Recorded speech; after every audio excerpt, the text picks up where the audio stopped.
Hello, World Wide Web. I'm Dr. Shadow, the internet personality of this show, and welcome to Live and Wired, episode 127.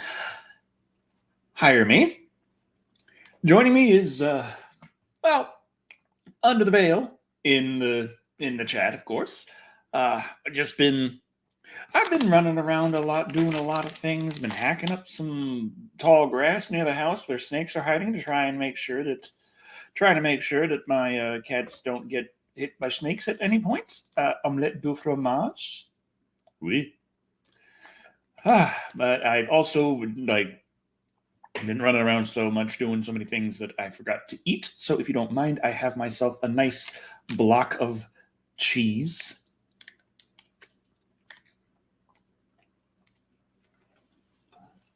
And I will be enjoying that. Technically cheese, 8-ounce blocks, as it has 8 servings. So each serving is approximately 1 ounce, and that is about 110 calories. So one block of cheese is 880 calories. But I only have half a block here. It's like 440 calories. And that combined with the 230 calories is 670 calories, which is a fine meal. Fine meal. A little Fanta orange and half a block of cheese. What's wrong with that? Perfectly fine. So, yeah. In the meantime, got pictures taken over the internet of Kojima sitting there eating some Chef Boyardee like, you lucky bastard. He gets Chef Boyardee. I mean, chewing on a block of cheese like a little rat. Hello, Michael Staunton. Hello, Matt Man. Do I like Chinese? I like food. Generally speaking, I like food.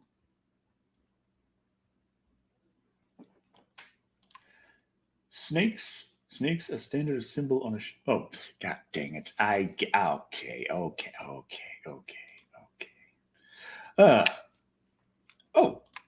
Well, this one, all the Live and Wired generally work as a little bit of an opening, just chilling for about 10 minutes. Then we jump into the news for for what's been going on lately, and then we chill for a while at the end, just because that's what people like doing on live streams, is chilling. Yeah, there we go. Yeah, because you recently dyed your hair back to black.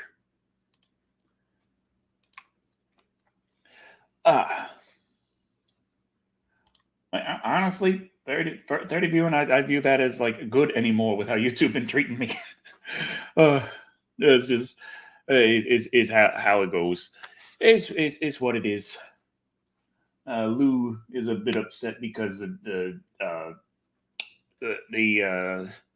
in-laws were over again with the kids and the dog, and we did not let her out to go play because she has to rest. And she is upset about that. Also, in case anyone's wondering why I got the green screen up, but I'm not using it, like I don't have a chroma key going, is because that has frequently crashed the whole, like it has absolutely messed up the entire stream many times working through StreamYard. Don't know why. Maybe it has something to do with Chrome. Maybe I should try this on Microsoft Edge. Edge seems to work really well lately. Yeah, let's see.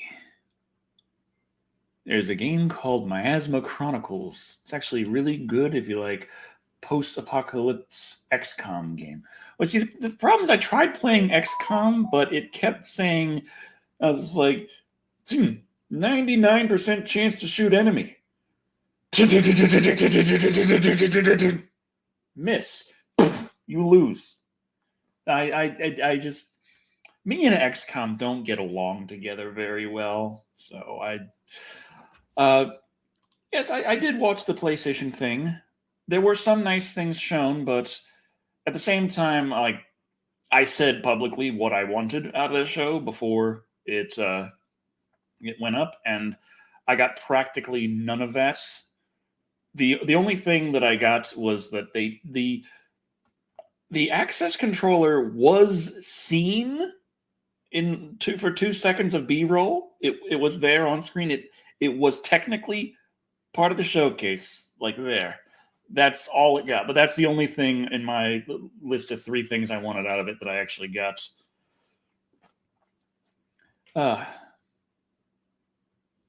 Play Batman. That's where your friends all gather into a room, turn out the lights, you get on your hands and knees, and someone farts in your open mouth. Then you have to find out who did it.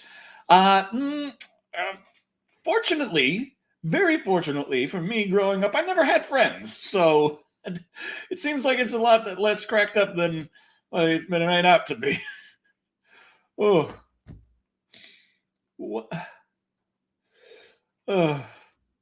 But yeah, that's why me and XCOM don't get along. Like, I tried streaming it a couple of times, and people like Decker, calm down. You're gonna lose some of the early battles, and then you work up, you get there, you get the things going, and then you can start doing good. And I'm like, but I'm on Overwatch. He walks past me like nothing, and then it goes behind me, shoot me back of head. I'm like, dead. And then it's like, oh no, you lost guy forever now. And I'm like, I just oof. Ooh, ooh, ooh, ooh, ooh, ooh, ooh, ooh, ooh, ooh.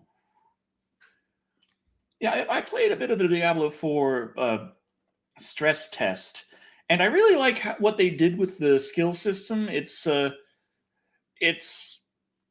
got it moves away from the Diablo 3 style of just everyone gets every skill.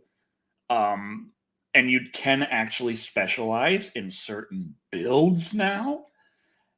But also, you do have respecs that are like cheap respecs, like Borderlands style respecs. So that's appreciated as well.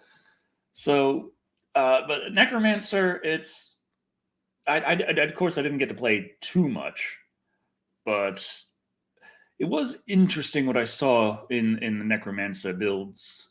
Like, just looking over the skill options, like, okay, again, specialize here, specialize there, specialize there. The capstone master skill that you can only pick one of specializes in this, that, or that. And there's, all these things that go with that, and it's just interesting to me. Well, I did enjoy, like I said in my last video, the general vlog video that I don't particularly care for doing, but when I haven't posted anything in a long time and I need to put the channel on life support, like, hold on there, baby, hold on, I gotta put up one of those every once in a while. And the let me just there we go, that's better. And the but during last summer, the summer of Leprechaun, I was starting to do secondary videos as well. And that's kind of what led to a lot of burnout after 2022. But it was because the secondary videos I was doing during the summer of Leprechaun, where I was putting a lot of effort into that, and it was just as bad as a review, honestly, if or like almost as bad. Maybe not quite as bad in some ways, but it was a lot of work. And but the Lost Leprechauns video and the Leprechaun Pitches video, I really liked just taking those concepts and making something out of that, and just doing the little cheapo animation with there, just as things. I really liked doing that, and when I did the Jurassic World Dominion, Dominion, Jurassic World Dominion, but let's keep it short. I liked the let's keep it short kind of style. That was a lot easier to put together too, because it's not a very long video. So just there's a little thing I could like. I think on-screen captions would be important for that, because a lot of people watching shorts don't have their sound on. At least I know when I'm watching shorts and I'm scrolling through, I don't have my sound on because I'm just kind of flicking through. I'm on my phone, I'm in public, I don't have my sound up to listen to things while there's a bunch of people around me that can hear, like, oh yeah, baby. I don't want them hearing that. I just let me just like scroll through and just be like, I'm a professional with my phone in public. Like, just have a good time with that. Have a good time with that.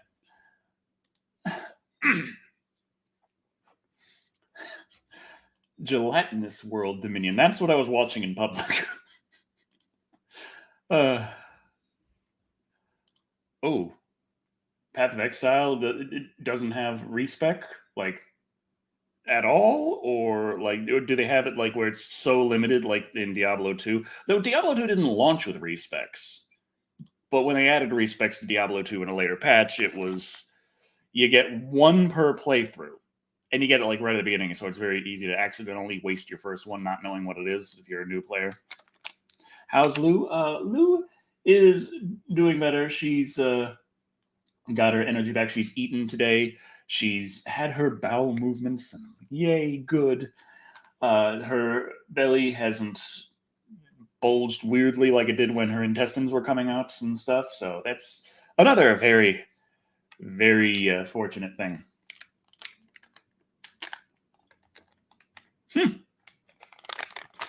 Okay. Asmongold one-shot the very first game boss as Necromancer. Yeah, he getting all the shit, ain't he? He got the ladies like go swooning over him, and he did beating ass as Necromancer in Diablo 4. Like man, I got a much better camera than him, but that's about it. Like he's got the hair too. He's good. He seems happy with his life. What the? I'm jealous of Asmongold. I am very jealous. Oh, we are past the 10-minute mark, though. I should be breaking into first bit of news we have here. So with that in mind, let me present my screen. Okay, here we go. Boom. So, Quentin Tarantino is on his quest for a new leading man for the Movie Critic. It's going to be somebody in the 35-year-old ballpark, he says. So there's this news that has been popping around. You might have heard of it. It's got like millions of views on Twitter, which led to my comment under it getting like 200,000 views, which is like 5 months worth of views for me, which is really nice.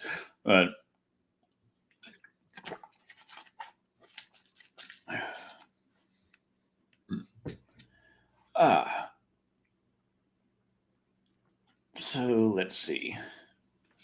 Jason, I don't know about that critic. It's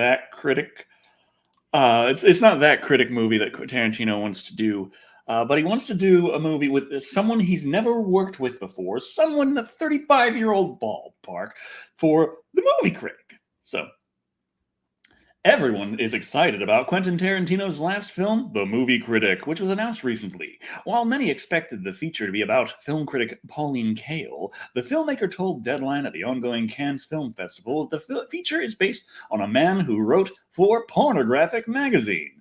Sounds like, in a similar vein to Tarantino's other projects, this will also reimagine some aspects of history while taking inspiration from the time period and real people.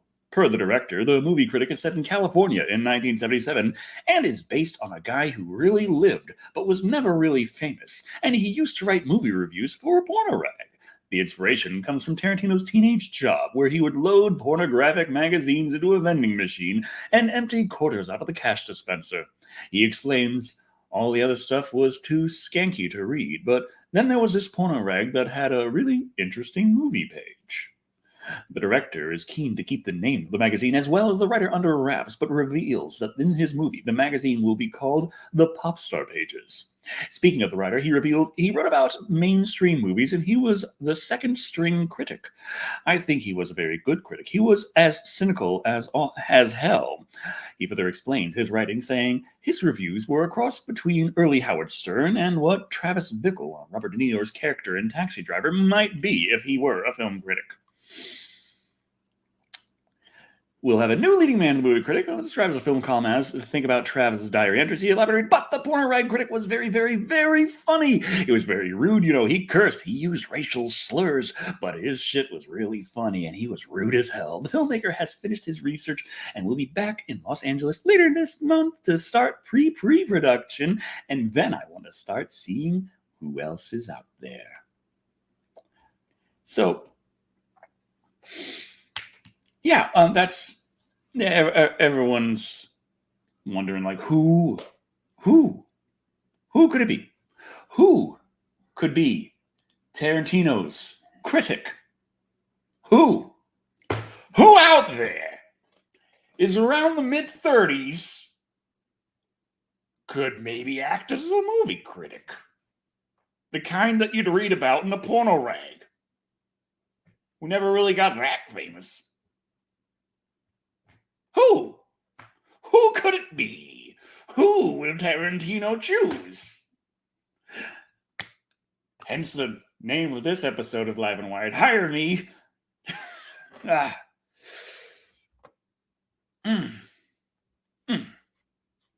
Well, I'm in Texas, but you know. And once you're in Texas long enough, you're from Texas. Yes, maybe.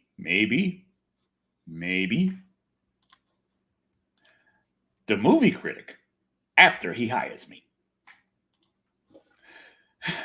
So,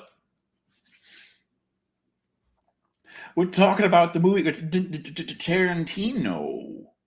Once a guy who's in his mid-30s to depict someone from around 1977 who reviews movies that get published in a porno rag.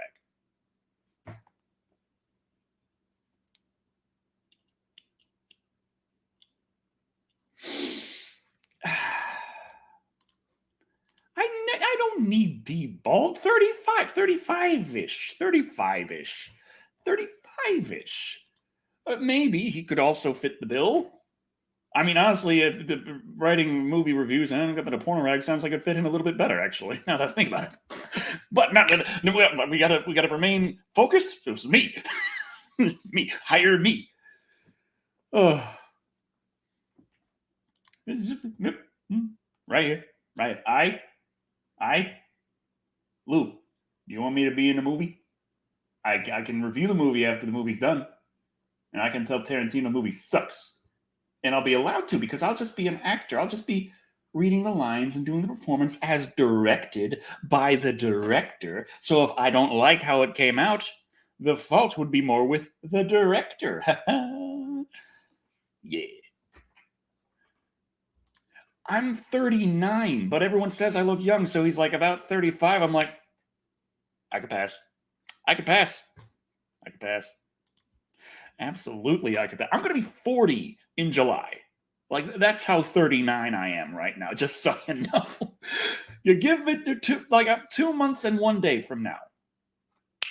40. 40.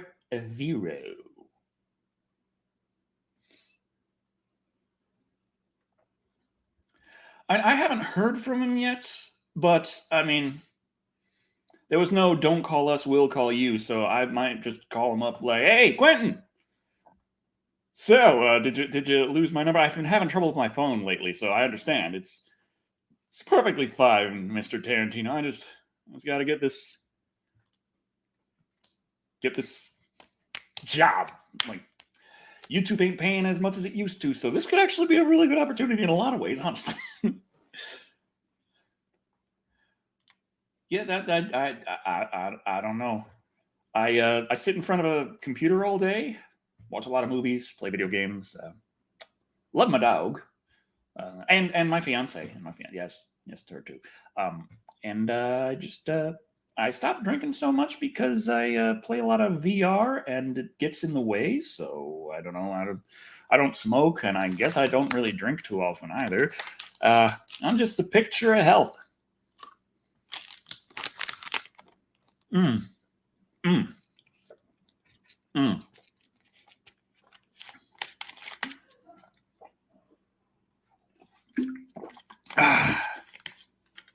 Love it.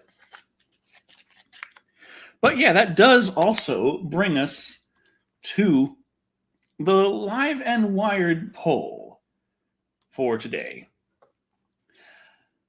Who should Tarantino cast in the lead role of the movie critic? Now, it has to be someone he hasn't worked with before, who's around 35, and could play as a film critic who just never got off the ground, but he's very snarky, very surly, says it like it is, and his film reviews were posted in a porno rag. We got Tom Felton, Draco Malfoy, He's around the right age, and he could definitely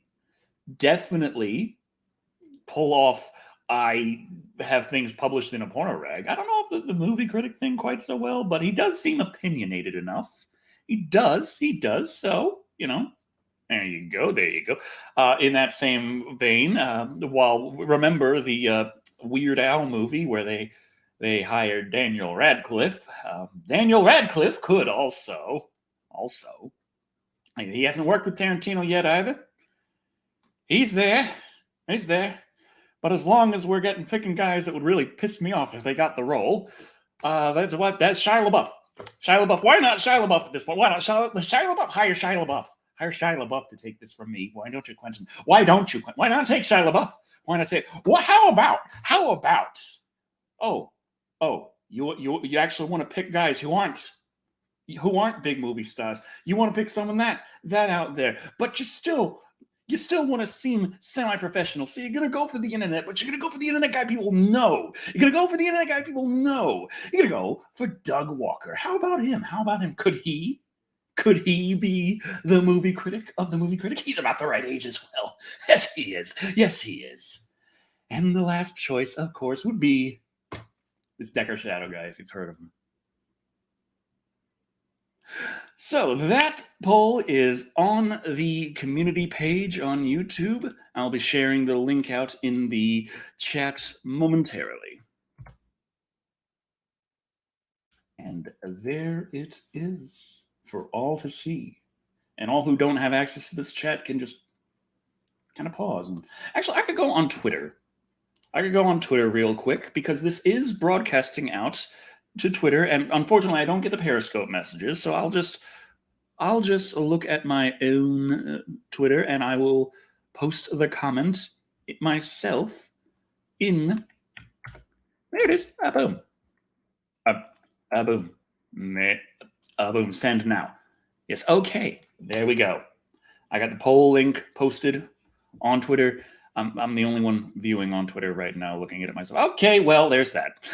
But point is, it's there. There we go. This entire rant reminds me of the scene in Fargo while the funny-looking guy scrambles because the other one didn't talk at all. You see. Oh, I should have checked who played. I can't remember what. Damn, the name's just not coming off of the top of my head. Voice actor John Lovitz, of course. Okay, let me check real quick. Let me pop up Edge, Bing AI. Okay, let's chat Bing. Okay, let's see. John Lovitz. Let me just double check again. I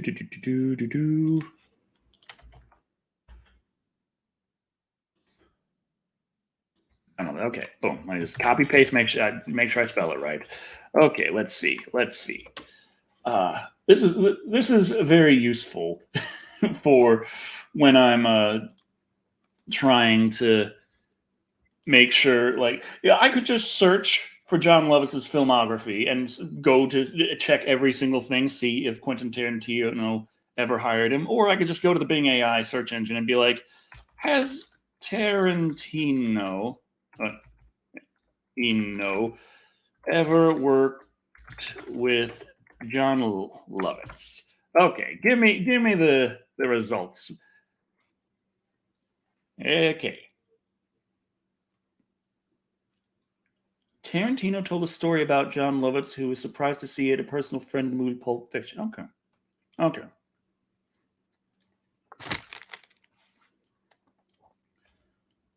Can't find any information about them working together on a project. Interesting. Thank you for your help. You're welcome. Do you have any other questions? No, that will be all.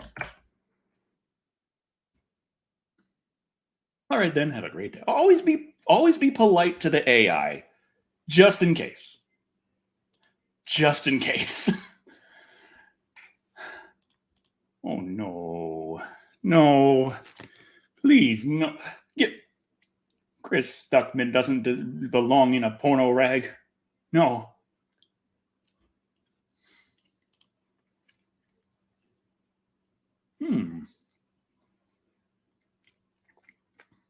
But I already told them that I was done with them. It'd be rude for me to be like, oh, wait. Yes. Let's leave the AI alone. I was already teasing the AI the other day.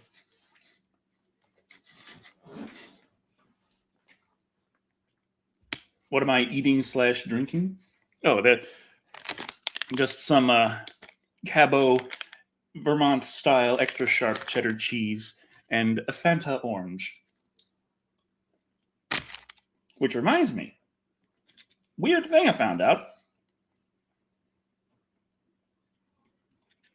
Orange juice in the UK evidently isn't orange. It's actually like colored like not orange juice, like orange soda in the UK isn't orange. Orange juice isn't orange in America either because it's orange juice.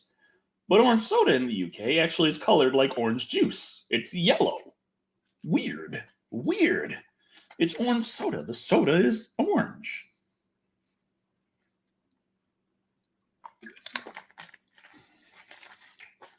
The Vermont roots will never go away. Yeah, they rarely do. You never grow out of your ancestry. That's one of the things.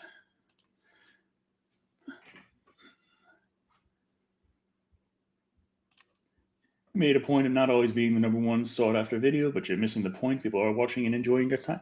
No, that's it's one of the things. Like I am doing what I enjoy. There is growth. There's things to work towards, but the destination isn't all that's important. The journey, the day-to-day, that is like, boom. Like, I like what I do. I enjoy eating a block of cheese. Haha.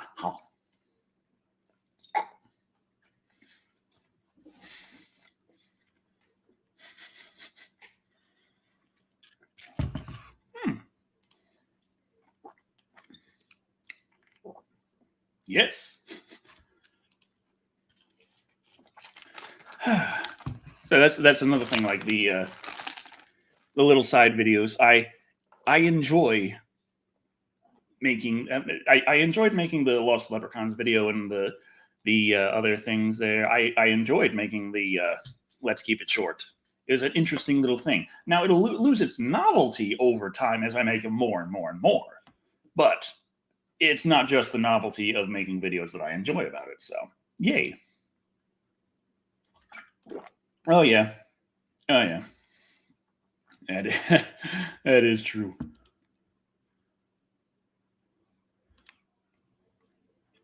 His vitality comes from his parents being die. My parents are dead, like both of them. That's kind of what happened. And my grandparents, and some of my siblings. Honestly, there's a lot of death that's happened. Oh, but. Oh yes, it's time to discuss the next little thing that kind of happened recently. That I do. No, I don't want notifications from you. Go away. I do review a lot of movies, but I also play a lot of video games. I'm a gamer. It's what I do. And there was the PlayStation Showcase recently. And, well, if you've been on Twitter, you know this wasn't something that people really, really loved. I think the big problem is that people hyped themselves up way too damn much for it. Like, the showcase was not the worst thing ever. However, there were a lot of things people were expecting that weren't there. It's not just it didn't knock your socks off with new announcements.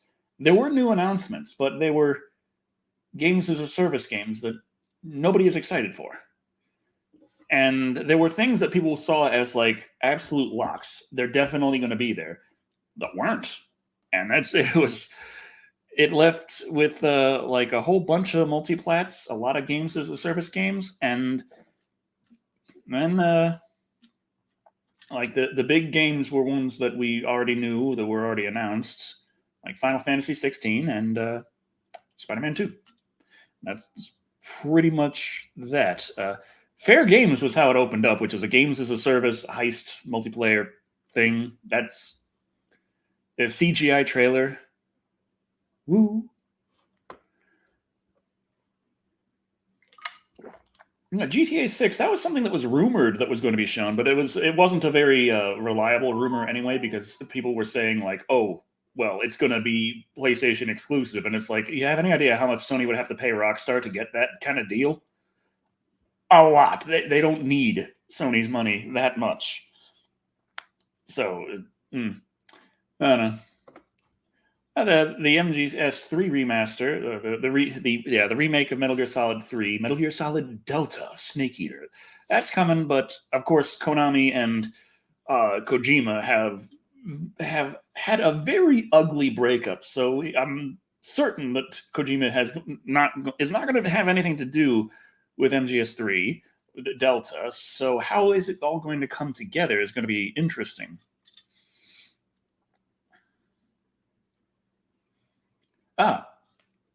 Okay.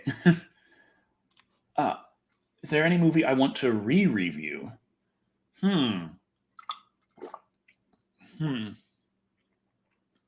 It's like you can always look at every single movie I have reviewed. I always look at it and I'm like, I could do this better. I could do that better. I could do that better. But it's like I always want to be moving forward, so I don't really have a desire to stop and re-review things. Except like I did some re-reviews because my style had changed so much. But my style now really isn't that different at this point. Like the presentation is better, but the style remains relatively unchanged. So, like there are things where it's like I had some bad lighting throughout the whole thing. The editing is a bit choppier. Like there's a lot of things that could be cleaned up, and also like my own opinions could have changed over time with certain aspects. Like I appreciate Alien 3 a lot more now for what it is rather than what I wanted it to be. And there's also times when I just get things wrong that I'd like to be able to correct. But I still feel like there's more value in doing a new review rather than going back and reviewing something that I've already reviewed again. Except if I do like a new style kind of thing, like let's keep it short. Like I'll do Alien, but let's keep it short. Predator, let's keep it short. The Funhouse, but let's keep it short. Like we can have a lot of fun with like Halloween, but let's keep it short. Just all sorts of very good movies and just fun things to review and things that would be real fun to do 1 minute or less, like power through, like and practice speaking really fast. But that requires work. I don't want to put in effort here. Dang it. Oh wow.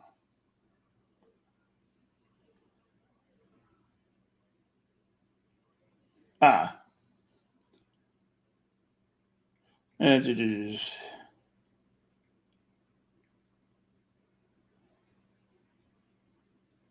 Dang it.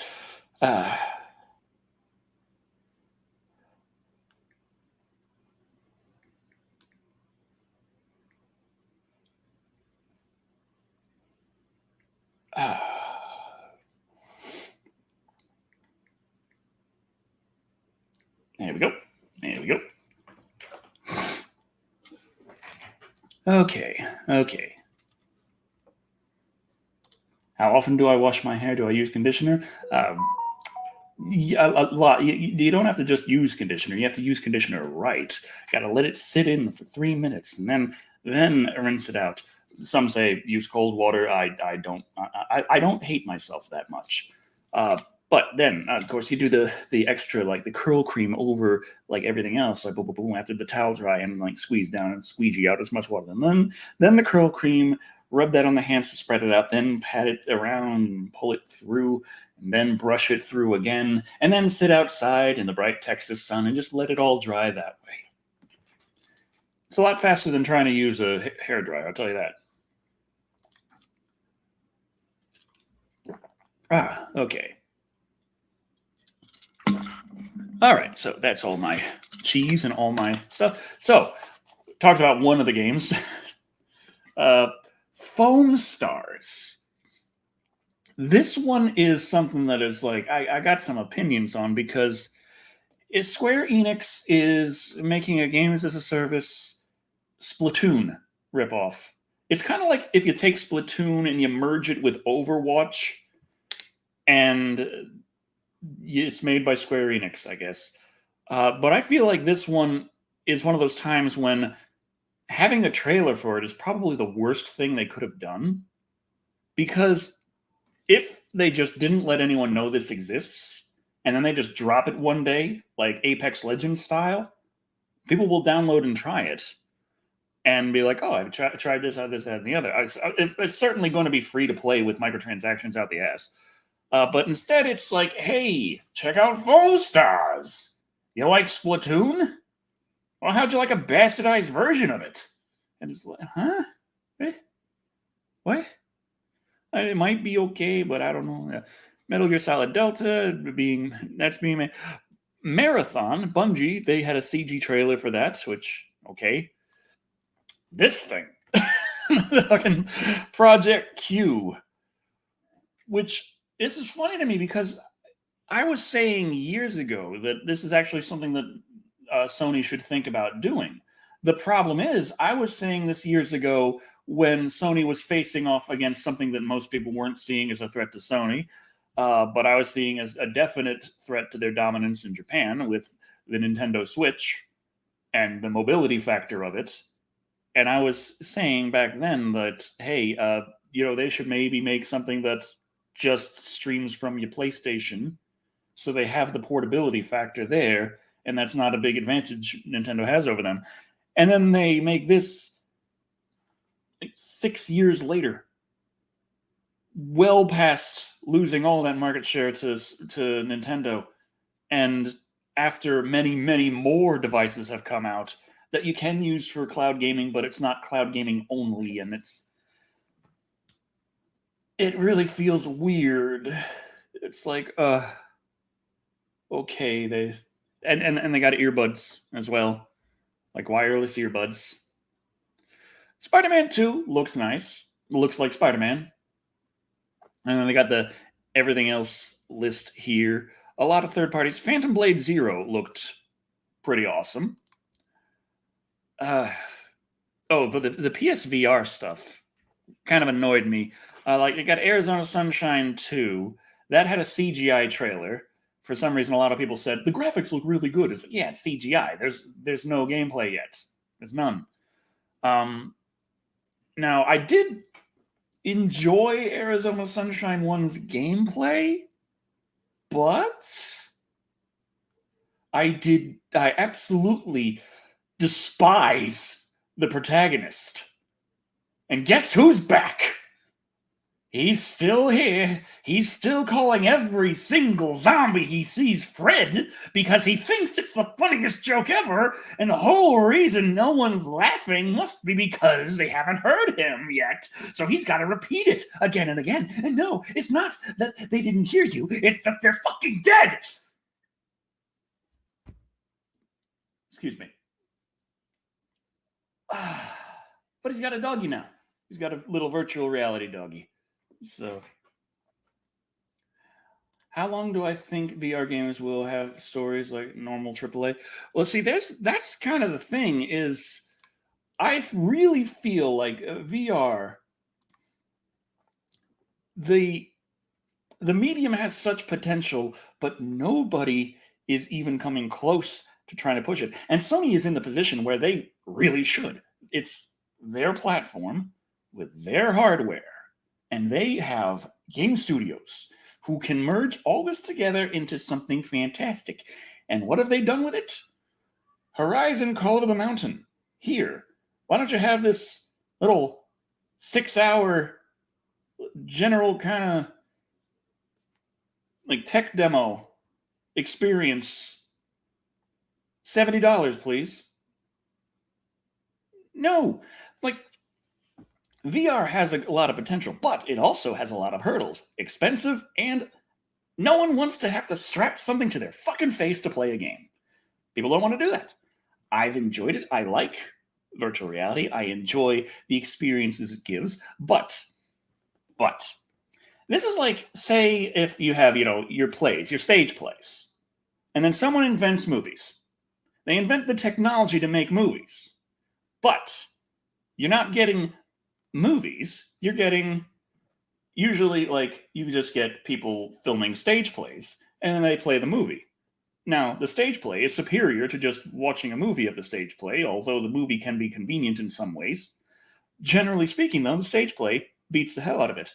And then you got other people who actually try and push doing things with a movie that you can't do in a stage play, like having actual kinds of like editing and effects and just doing things like that. But whenever they do that, it's always this little 5-minute little short video, and that's it.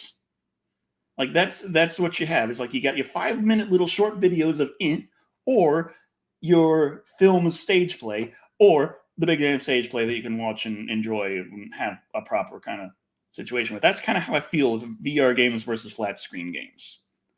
The potential in VR games is there for a lot of amazing things, but you have to give an amazing experience, not an okay experience. Like a lot of people said that Half-Life Alyx is like the killer app of VR. Half-Life Alyx isn't an amazing experience. It's a good experience, but we've been so conditioned with just bare bones minimum crap experiences or decent but incredibly short experiences with VR that Half-Life Alyx seemed like it was amazing to people who were already in VR. But it's not going to get people who aren't into VR over to VR. It's like, oh, I can play this kind of like a flat game, except I strap it to my fucking face. Interesting. I can also play a game without strapping it to my fucking face. You have to give someone a reason to get over that hurdle. You have to make something crafted with the kind of incredible experiences you can only get in VR, and give it the time, give it the attention, give it the detail, give it all the love you would have for a big AAA kind of experience. Say Starfield coming out. Say that was going to be exactly the same, except it's VR only. Now, a lot of flat gamers would not be too happy about hearing that, but that's mostly because you already know that it's coming flat. Like, this is, I'm taking something that you know and switching it around to say you don't get it, it goes here. And that's not really the situation I'm trying to describe. I'm trying to describe like something like Starfield, something big, epic. Like, this is a game that's trying to push these boundaries or those boundaries. But that kind of thing is made, and that's a VR game. And that would be like, will you buy this stuff and strap it to your fucking face? Let's see. But it's hard to demo, and it's hard to convince people to spend a lot of money to strap shit to your face. So they don't push it on VR because of the risk they train themselves to never take at all. However long investing in games require a level of commodity that VR doesn't have, like, at all. Period. But it's like I've been playing a lot. I did play a lot of Zenith. I stopped playing Zenith for the last couple of weeks because since they did the 1.3 update, they broke the fucking game. And then a lot of shit happened and I haven't had a chance to get back to it. I don't know, there was a hot fix patch on it, but I don't know what it may have fixed or not because I haven't had a chance to try it. Oh, that's EDF, hands down.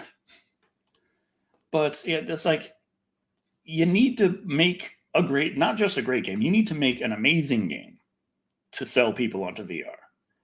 The technology is already there, but it's all being used for like 20-minute escape rooms and horror games that it's just walk down the low poly hallway until a jump scare jumps in your face. It's incredible. It's like so little of the potential is being used, and it's really frustrating. I need to make it. like I'm still making content. YouTube doesn't share it out a lot. You can check my channel to see if there's stuff that has been just not given out to you by YouTube. Like they haven't given you the notifications, but it has been a bit rough this year. Play as Cyborg from DC Comics. He always has a visual overlay. Interesting. Like visual overlays need to be done right in VR.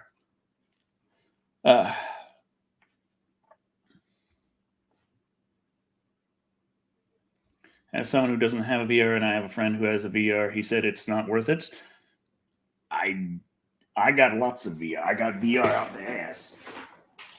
I got my Quest that I hook up to my computer and I also got my PSVR 2, and I also had PSVR 1. I had Quest 1 before I moved on to Quest 2, and I'm looking at getting the Quest 3 when I can.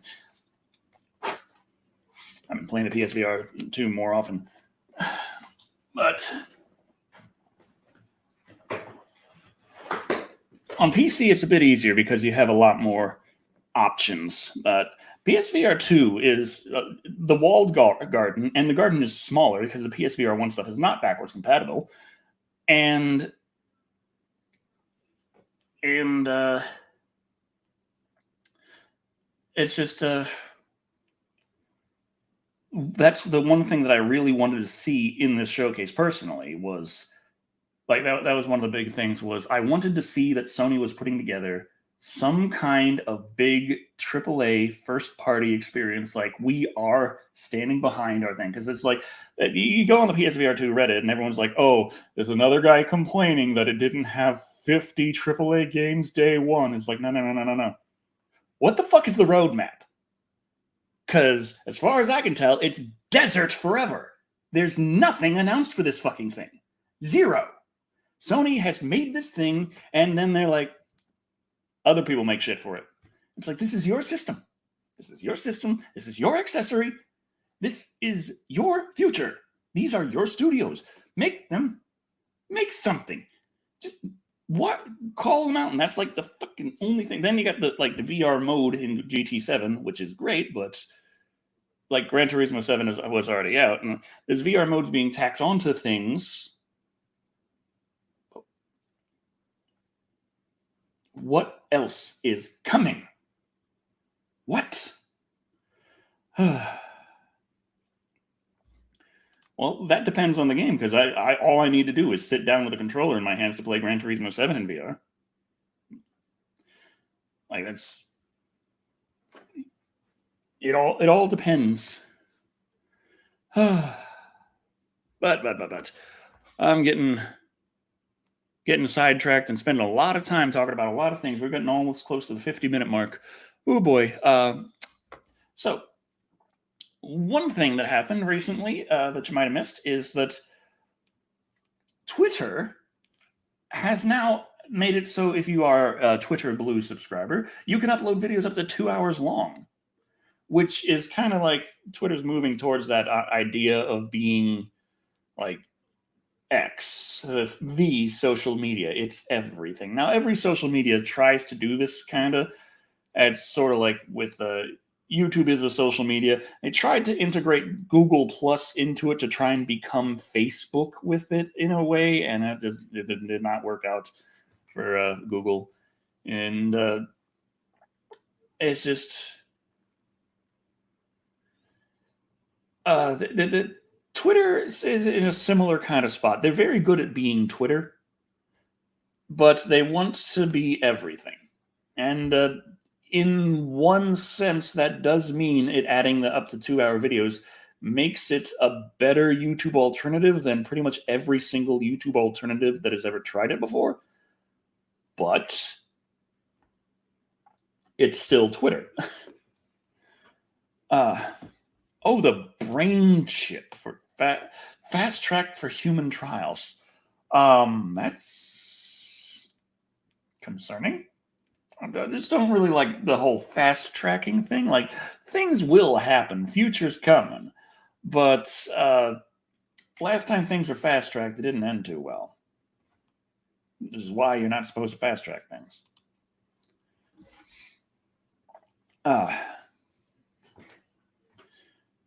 Snake Eater remake. Yeah, I was already saying like that Kojima he's a big part of what makes the Metal Gear games, as we saw immediately when Konami shit canned him, and they're like, "Here's Metal Gear Survive. You can still get Metal Gear from us. You don't need filthy old Kojima muddying the waters with his desires to spend billions of dollars that we're not going to get back. We just here, Metal Gear Survive," and it's like, yeah, I played Metal Gear Survive, and holy hell, is an experience. It's an experience, I'll tell you that. No, I didn't beat Metal Gear Survive. I don't even think I got all that far. It's really difficult to when the dogs know karate and keep jump kicking you in the face and ninja dodging your spear attacks.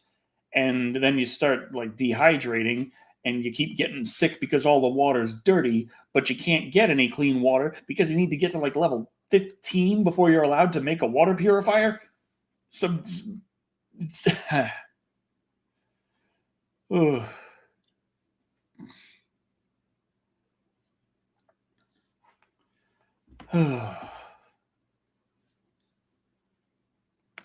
okay.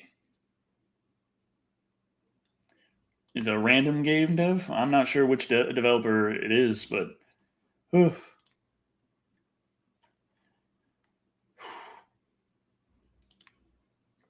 story of Metal Gear Solid and Metal Gear After Solid 1 is a weed-induced bollock fest.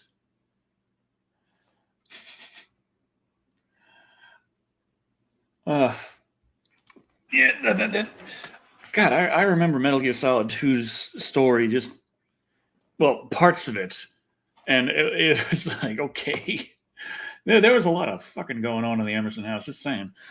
But on the last little bits of video gamey news is that whole acquisition that never ends. That one that's still going on, even though a lot of people were certain that it was over after the CMA came back like blocked. The appeal is happening. A lot of the stuff is public information. You can see Microsoft is like, you broke the law here, you broke the law here, you broke the law here, you broke your own standards here, you didn't do this, you didn't do that, you're supposed to do this, didn't do it, bad. The UK Parliament was actually grilling the CMA over like, what the fuck are you guys doing? It's come to find that some of the people in the CMA who made the decision to block the deal also happen to have ties with Sony in the past, and there's a conflict of interest that was not disclosed, and like, it's also very interesting when the CMA stands alone as the only people who tried to block it out of the entire world, outside of the FTC, who, before anything even happened, already declared their intent to sue to try and block it. The problem being, every single step of the way, their entire lawsuit is just absolutely fallen flat. And in the U.S. legal system, the gamers' suit to try and stop the deal already got thrown out of federal courts. But you know, it's like, it's still going. I'm hoping it'll end sooner rather than later. I don't want to spend another 3 fucking years talking about this deal. That's the thing. Oh yeah, they do that. Thank you for the £2. But yeah, the YouTube's supposed to. They don't. I contacted YouTube support a while ago asking about things because I was digging through my analytics. I think it was like last year I was doing that. I was digging through my analytics because I was there like really frustrated that the channel kept dying, and I'm like, what the fuck is going on? And after digging through my analytics enough, I did find a distinct point where in 2017, just a switch was flipped and YouTube stopped recommending me out to people. They stopped showing me to new eyes. Like everything changed distinctly in 2017, where I used to get like this. It's like the graph is showing like, here's your unsubscribed views. Here's your subscribed views. Here's your unsubscribed views. And it's like, here's the bottom of the graph, and it's going like, ding, ding, and then one day, like after 2017, it just goes, ding, ding, ding, ding. Like all the unsubscribed views just disappeared. Well, not all of them. There's still a little there, but they went from being like 5 unsubscribed views for every subscribed view to being half an unsubscribed view for every subscribed view. So it is like a yeah, that's like a 90% decrease right there. Just absolute boom overnight.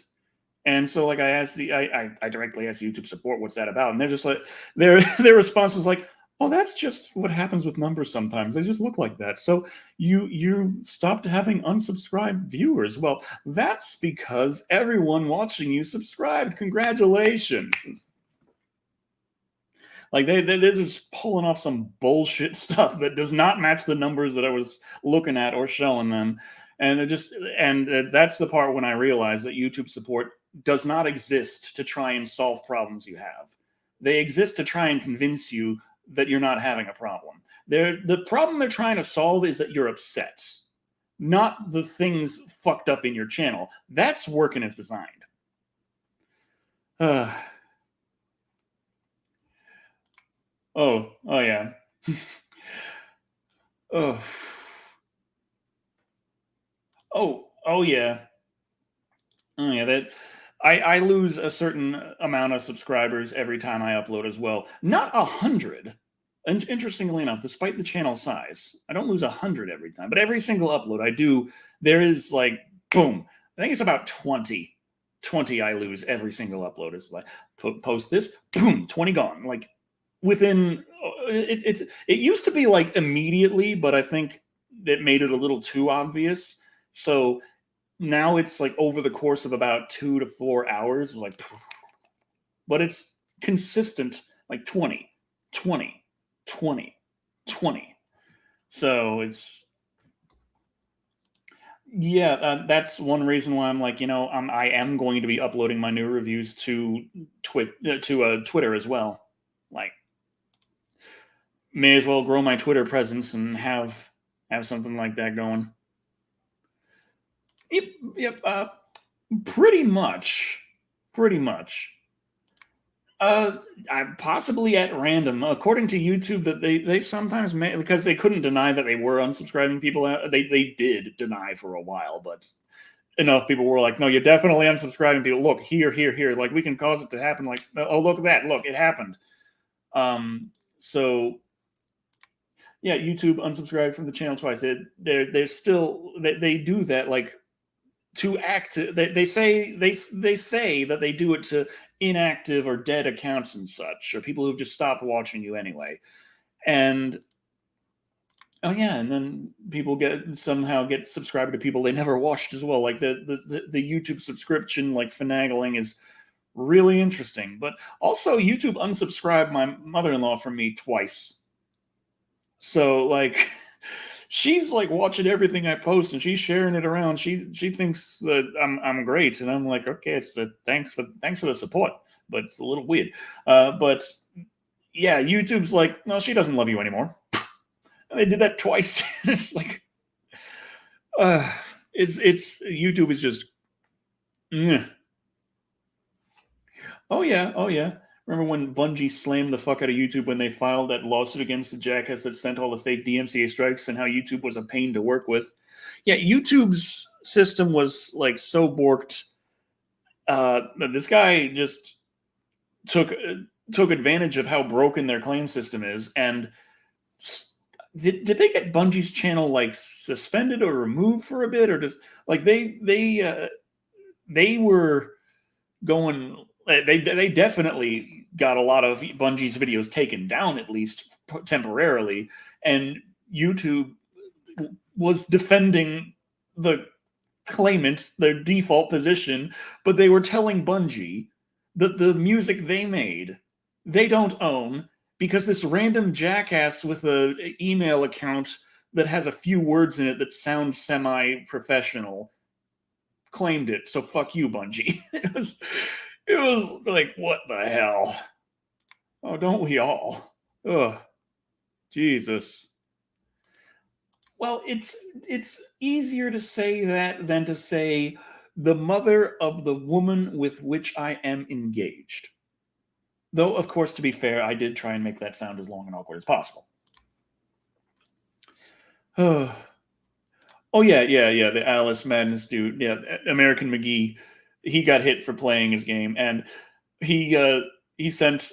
I remember. I think he was on Twitter complaining about this as well because I caught it. Where YouTube support, like I think he had to break down and talk to YouTube's creator support on Twitter because, of course, like trying to get through on YouTube itself gets you nowhere. So he's going to creator support on Twitter, and they're like, "Well, you needed the permission of the copyright holder in order to use this kind of material." And he like screen capped that, and he posted the picture of the art, the circle on it. It's like, dude, my name is on the frickin' box. Thank you very much, Straffen Wilder. I don't know if that was a super sticker or something. It does not show up on StreamYard, I'm afraid. Oh yeah, they do that too. They told me that the company that represents well, it's one of those companies that has a few. Some of these companies that have a few legitimate things that they do the rights management for, they use that to get into YouTube's they use that to get into YouTube's claims system, and then they just claim everything because YouTube doesn't care, and all that's going to happen to them is they'll make more money.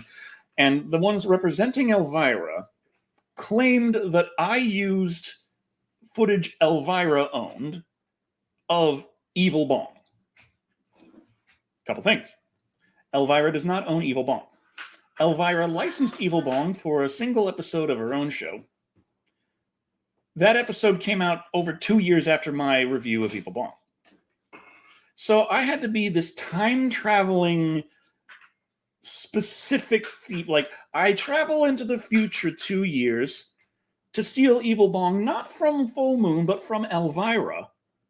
And then I went back in time and made my review using that footage of the movie, conveniently cutting out every single Elvira bit so no one could tell. Except they did find out, and YouTube still sided with them, even though they were claiming that I stole their footage that they didn't, that I couldn't have stolen.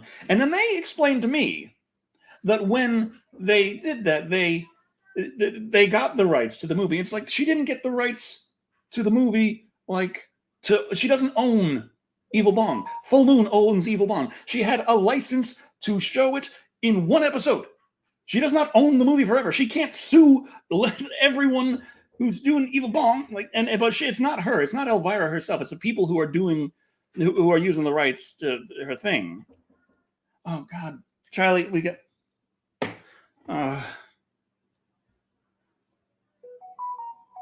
They're knocking on the door, Charlie. What do I do? Huh? I know you're in there. What do I do? I'm trying to do a show. Will the new reviews also be on OnlyFans? I don't intend on getting an OnlyFans. I mean, I could just show my feet in the reviews if you want. Loved you on the Prey EFAP with Mauler, only one I watched from beginning to end. Oh. We would do anything with Mauler on the Critical Drinker or FNT. I'm not sure what FNT is. I wouldn't mind working with the critical Drinker on something. I wouldn't mind working with Mauler on something else. But that does take a while. Oh, poor Lou. She's trying to scratch her neck, but she can't because of the cone. But yeah. It is about time to talk about the poll results, though. It's been over an hour, so exactly how has that all played out? Where is my... I do have the poll somewhere, don't I? Ah, yes. Here we go. Okay. Interesting. I have 346 votes. 346 votes on the poll. Tom Felton only got 3%. Daniel Radcliffe, 6%, surprisingly low. Shia LaBeouf actually got 8%, surprisingly high. Doug Walker pulled in a good 14%. He is well known. But at number one, it's Decker Shadow with a fantastic 69%. There we go.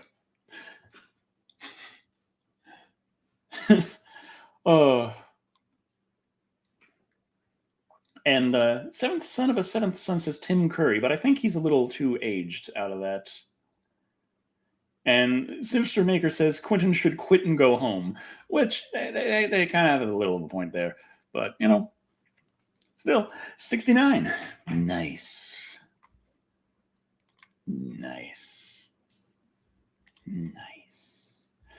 Oh yeah, she's wearing the cone of shame. She got and just go. There she is. Hey Lou, you wearing a cone of shame? Are you shamed? It's okay. You got nothing to be shamed about. She just being a dog, as she does. Yeah.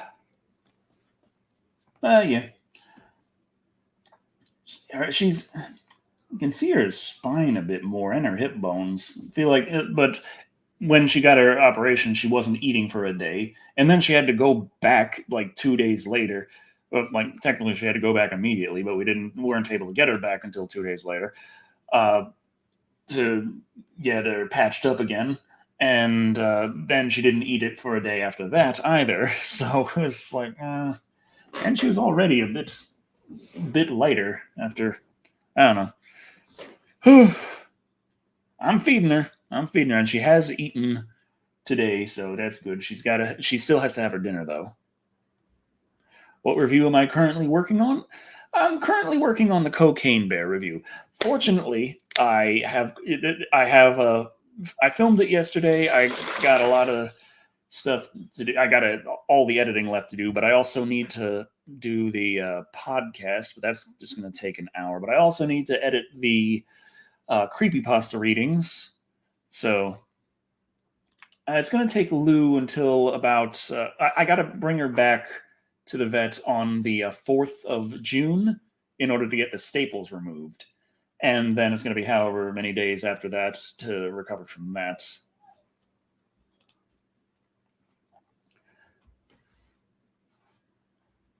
The new Mortal Kombat's looking to eat up a lot of data everywhere. So it's getting really frustrating, the lack of optimization, you see. But yeah. They make donuts and things that look like plushies you can use instead of a cone. Well, if they look like plushies, then Lou is going to just try and tear their eyes off their face and then pull the fluff out from the face hole. She's weird with plushies. Oh yeah, I do want to do the summer of... What's the... let's see. How do you pronounce this name? How do you pronounce it?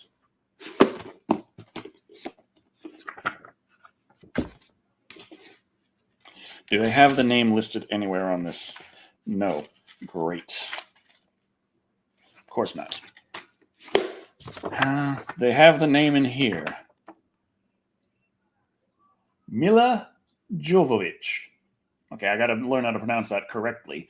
But yes, Summer of Mila Jovovich, not Jojo, Jovovich. Jovovic? Wow. How the hell did I'm never good at names, and I'm really tired of it. I want to get it right, and I can't. I just can't. But yeah, there's a lot of movies she's done. They're in a lot of the genres I like. And I'm like, you know what? I always do actor, series, actor, series, actor, series. So I'm an actor here, and I'm like, how about we mix things up? Actress. And so I had to find an actress who actually did movies that I watched, like stars in them as the main role. So there's, things are, up and down and what have you. I'm still trying to fix the damn AC. That's and I still haven't gotten my phone stuff all squared away just because there's so many other things going on. I'm like, okay, the phone stuff can wait. It's not make or break. That's a plan. My possibly my biggest fan. She's been around since the beginning, since before I considered episode 1. Like when I started doing movie reviews, just basic movie reviews, she popped up. And she's still around. I don't know if YouTube's ever unsubscribed her, but if they have, she's subscribed back every time. She goes by Lilu. So that particular review has been a long time coming. Let me tell you.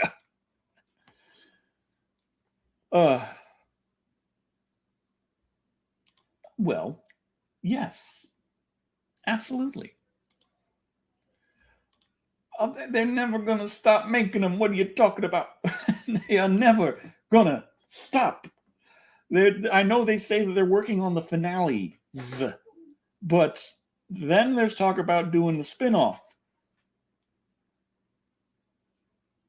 that is based on the main character, which is it's a unique way to spin off, I guess.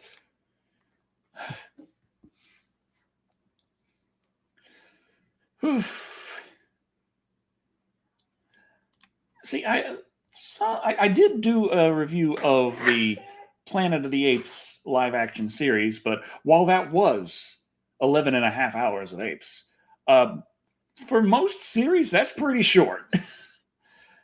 So, I mean, I could try and like review in bits, but I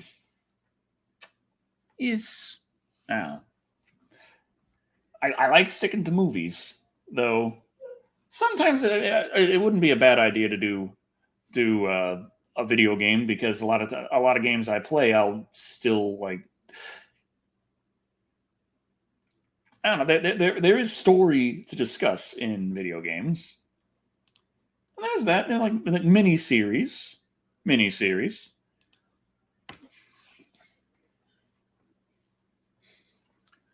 Ooh. Story-driven horror games. That reminds me, I need to continue playing Resident Evil 8 in VR. It's been tough because I was trying to play it on stream, which I can, except PSVR 2 doesn't show the messages on screen like PSVR 1 did. So I'm just there unable to interact with chat. Some people have figured out, like, if they get the chat going over to a text-to-speech through Discord into their earphones while they play the game, like, then they can sort of react to chat while playing. But it's like, you gotta go through all that just because they didn't bother putting in a basic feature that was in the previous generation from day one? Why? Unless they fixed it now. Let me check. Let's see. PSVR 2 stream chat. Everyone's still asking how to do it. So yeah, people still, there's no patch to do it. It's still not possible in the headset, which fucking sucks. Let's see, I still would need to have, like, you'd have to be like on Discord with me and talking to me to tell me what's going on. Which it would be easier to understand that in the game if you could be heard as well. Otherwise, it's just like I'm playing and then I'll just stop for dead air and be like, "Oh yeah, Dr. Pepper's awesome," and just continue on it. That could be an interesting stream anyway. But like where I stopped in Resident Evil 8 was right after the Dimitrescu fight, so there's still a lot of game to go. And I was really enjoying playing it in PSVR 2. And also, I just got my new lenses for the PSVR 2. I got the Hans VR a while ago. Do not like them. Do not like them. They slide on, which means they slide off, which means I had to put a freaking piece of electrical tape in on the inside to give it just a little more hold it tighter on the thing and give it a little grip so it wouldn't slide the frick off. And then it just kind of still the edges were very blurry. The lenses were kind of sunken in more, and the lenses themselves fell out of the lens holders at one point because everything just falls apart, and it was just really annoying. But I just got VR optician lenses that click in and stay in and have Zeiss lenses on them, Carl Zeiss, and they are just right there, right on the edge of that. So you have that there, and the sweet spot isn't made any smaller for that, or maybe it's made smaller, but not nearly as perceptibly smaller as the Hans VR lenses made it. Will I be playing the new Aliens game? The VR one? I heard there was a VR one coming, but I haven't seen anything about that since. There's just like talk. There's going to be a VR Aliens game. Welcome, Brandon Brammer. Oh, I use Verb. Let me see. Verb shampoo and conditioner. For curly hair.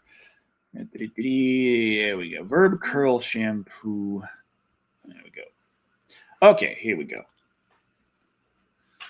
This, let's see. This is what we got here. This is what I'll be using.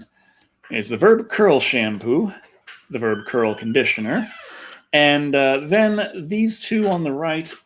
You use one or the I use one or the other, depending on exactly what I'll be doing. The leave-in conditioner and the curl cream, effectively, that's just the after thing. The leave-in conditioner will provide a nice, very good bounce and shine, but it also won't last particularly long. And that is nice if I'm going to be filming like later that day. Just have my hair look that much prettier. Whereas the curl cream here, that'll last like 2 or 3 days. Well, okay, 2 days, and it'll help prevent the it helps with frizz, and it'll make it so that next time I go to shower, I don't have as much tangles. I can just get through smoother and help with all that. But this is some very nice setup here. Also a bit. Yeah, but you got to do what you got to do. You got to do what you got to do.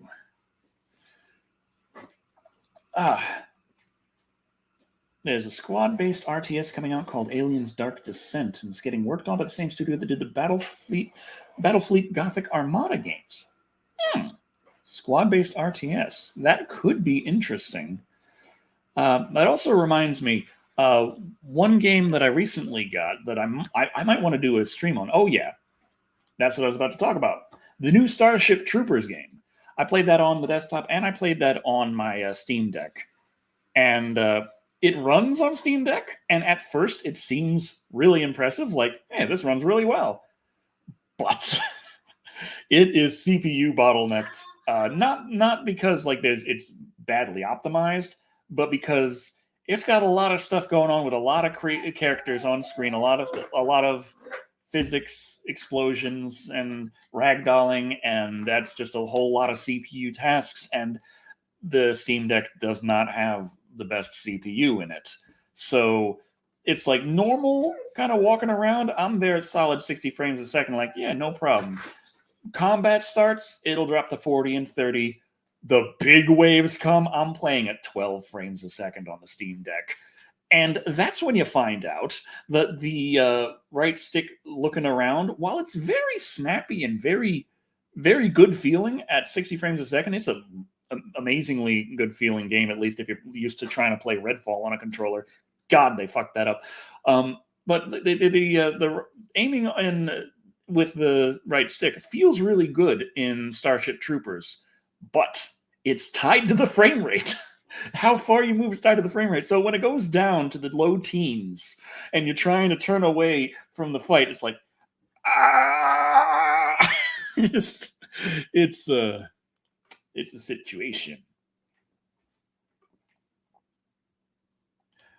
The best hair on the internet may be challenged by Hal Sparks. Let's see. Hal Sparks. I don't think this is the same Hal Sparks. Who the fuck is this guy? I mean, okay, but who is this man? I don't think it's his hair that is really the the defining factor here. Off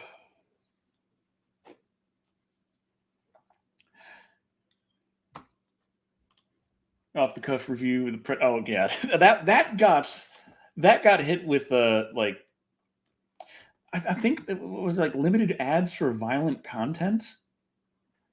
And I don't actually I think when I got hit with limited ads, they didn't have to specify for what. And I was like, I'm just sitting in a car talking about a movie, heatedly, but there's nothing in this video that should hit it with limited ads. And they're like, nope, sorry, Coke does not want to be associated with this shit. I'm like, which is unfortunate because that video also was doing numbers. People were noticing it. And just oh well. Yeah, I'm hoping to see some gameplay too. Like Wolverine games, the last ones that came out were really. I was like, I want to say like, well, they could be hit and miss, but at the same time, it's like, no, the miss ones were long ago. The more recent ones were fucking awesome. So, yeah.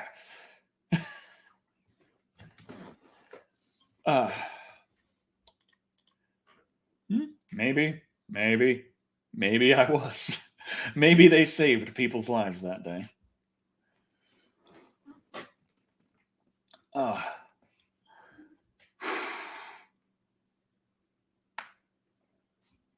Oof. But yeah, it's getting close to the end of the show. I still haven't seen Thick Black Day today, which is unfortunate. Might be able to catch him on Twitch. He should have more time to stream lately, but I'm not sure. I'm not entirely certain of his schedule with things. So, yeah.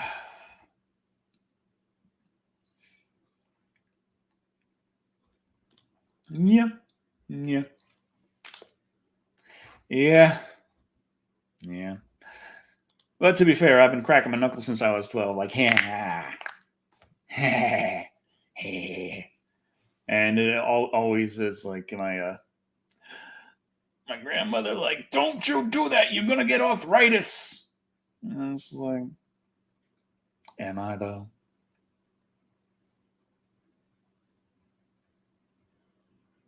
Maybe. Who knows? Still got a couple decades to figure that one out. But, it's okay, Lou. I know. She's waiting for the show to end. Ain't you, Lou? You ready for this show to end so you can get out and stretch your legs?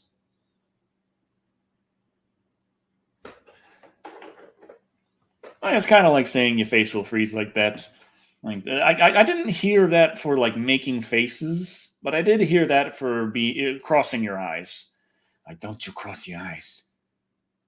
Boy, you're gonna hold it like that, and then they're gonna be stuck like that. And I was like, huh? What? I don't believe it. Oh God, it's starting to hurt. It's starting to hurt. Oh no. It's true, isn't it? It's true, isn't it? Oh God. It does hurt after a while. Maybe I shouldn't try and cross my eyes so hard. Maybe they might get stuck. I'll be like, hello, World Wide Web. I'm Dr. Shadow, the internet personality who can't fucking even watch his movies anymore. There I go.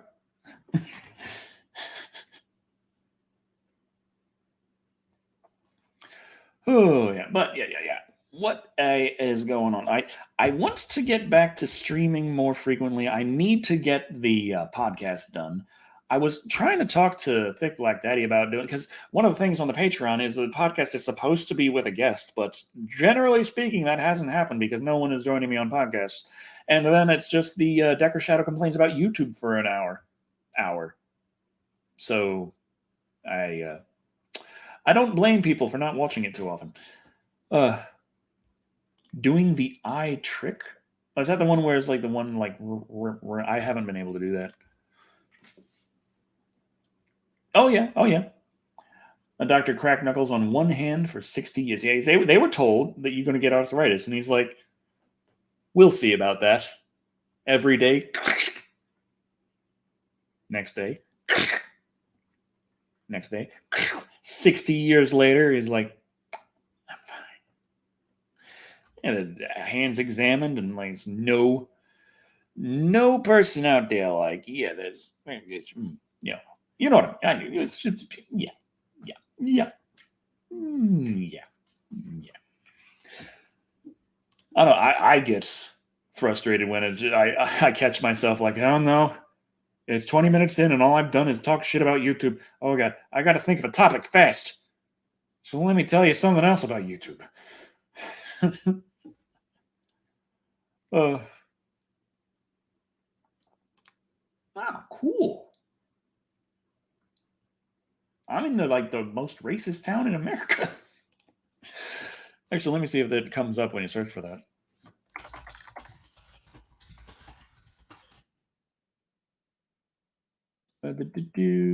Top 20.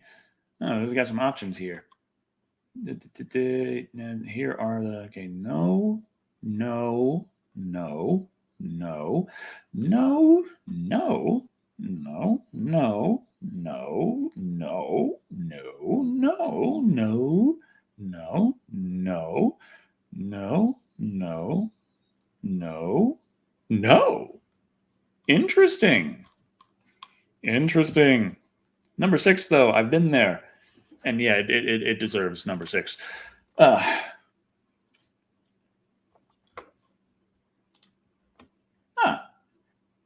yeah, though it did it truncate the comment or did it or was it just I don't know. Let me see. Let me see. Okay. But yeah, things I'm working on. Like John Wick 5 in very early development. There was a talk about that continuing, correct? Like perpetually. Oh no, it's not truncated. Uh, oh, why not try to get TCM key? I'm confused. I'm losing my spot here. Okay, so it's like we're at the end of the show. I got to just talk about what I'm working on and what everything's going on. Okay, so yeah, Thick Black Daddy. He's on Twitch. I got the link in the description for his Twitch channel, so you can check him out sometime. I'm not sure when he's going live next, but he's not live here.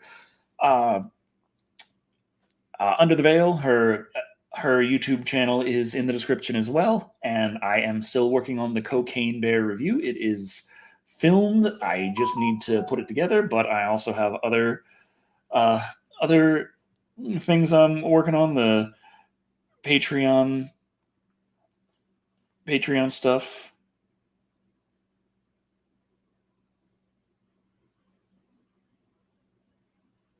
Okay, Shannon just sent me an interesting GIF.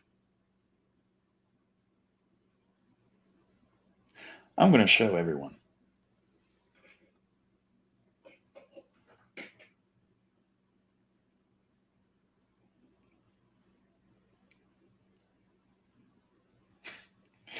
That's a little eye trick.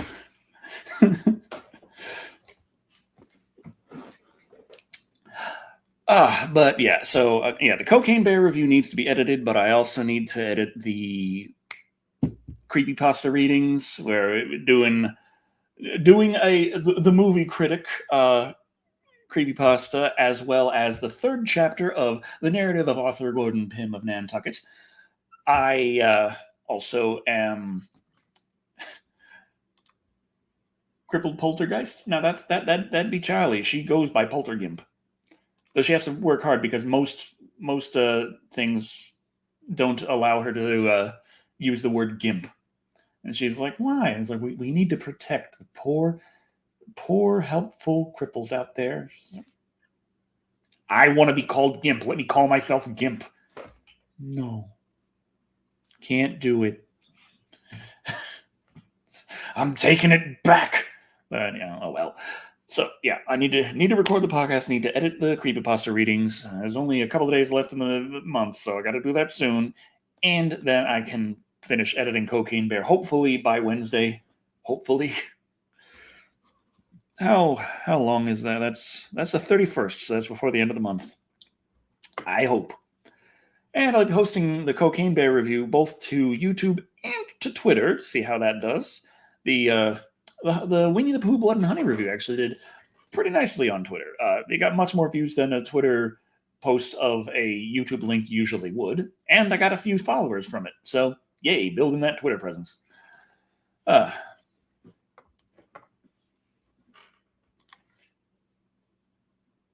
Could be.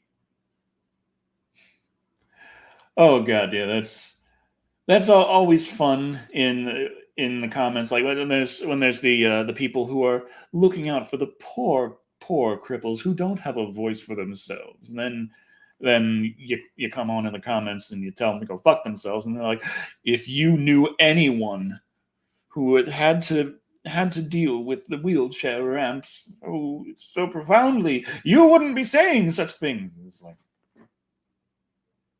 oh really? Well, pardon me. Pardon my ignorant ass. I guess I'll go get educated so that you'll feel better about that. Thanks.